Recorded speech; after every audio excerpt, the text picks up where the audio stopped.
Well, let's go live to Canberra now, as joining us is the Deputy Leader of the Nationals Party, David Littleproud.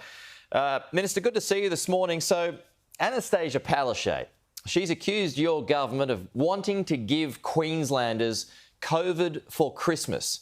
What's your response to that? Oh, we're not going to enter into these childish games. The people of Queensland, the Australian people, just want us to be adults, to get on with the job, to look after them.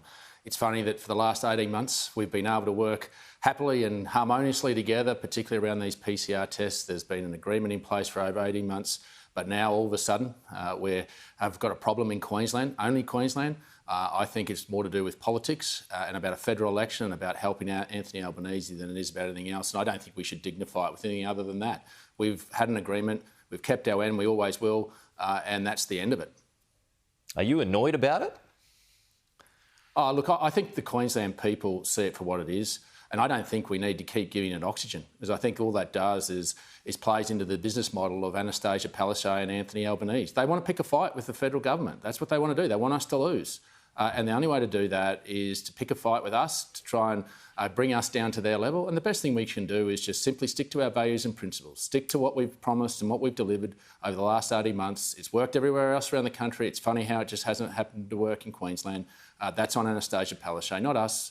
We'll be happy to work with them collaboratively to make sure Queensland comes out of this. We can open the borders as quickly as you can. I want to get home. I want to get home from Canberra to my home in Queensland as quickly as I can. And we just want to focus on vaccinations and doing the right thing by Australians rather than playing petty politics. Well, she says that your government wanted to actually scrap the tests. So just to be clear, do you have any issue with needing a negative PCR test across the border?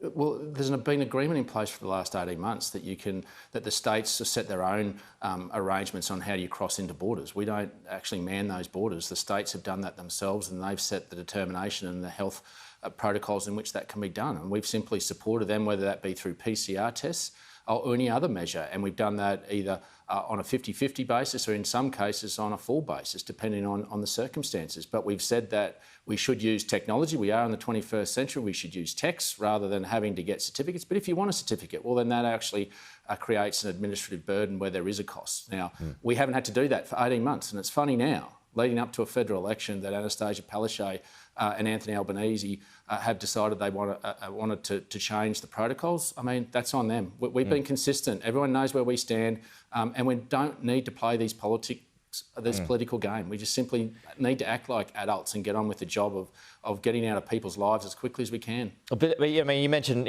you're a Queenslander, you want to go home. A lot of people want to go to Queensland at Christmas. Just at the heart of this matter, though, do you believe that you should have to have and provide a negative test, whatever it is, to cross the border?